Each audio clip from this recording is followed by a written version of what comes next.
আমার ছোট্ট বন্ধুরা, তোমরা কেমন আছো? আমি আবার নিয়ে এসেছি কিছু নতুন নতুন জিকে প্রশ্ন, যেগুলি তোমাদেরকে তোমাদের ব্রেন বুদ্ধি আরও বুস্ট করতে সাহায্য করবে। চলো আমরা তাহলে আজকে শুরু করি আজকের ক্লাস। খুব মজা করে করব আজকের ক্লাস, কেমন?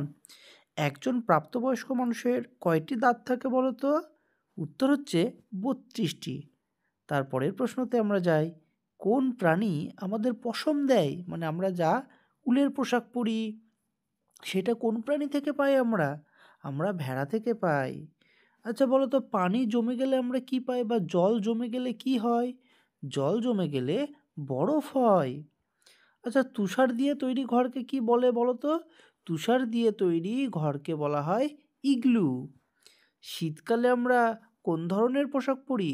শীতকালে আমরা পশমি পোশাক পরি, যেটা সেই ভেড়ার লোম থেকে পাওয়া যায়। রাস্তা পার হওয়ার সময় সাদা রেখাগুলোকে কি বলা হয়? রাস্তা পার হওয়ার সময় সাদা রেখাগুলোকে জেব্রা ক্রসিং বলে। একটি সিংহ কোথায় বাস করে? উত্তর, গুহাতে। গুহা ইংরেজি হলো ডেন।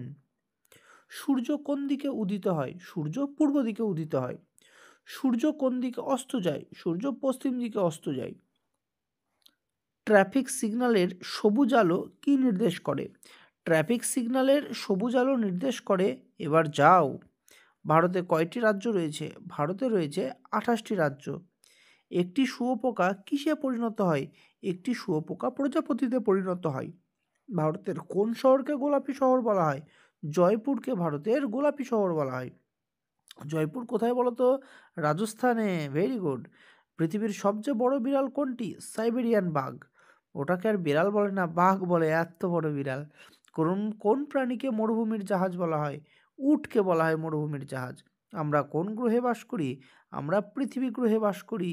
একটি ক্রিকেট দলে কতজন খেলোয়াড় থাকে? 11 জন খেলোয়াড় থাকে। যে ডাক্তার আমাদের দাঁতের যত্ন নেন তাকে কি বলা হয়? দন্ত চিকিৎসক বলা হয়। সবচেয়ে বড় ডিম পাড়া পাখির নাম কি?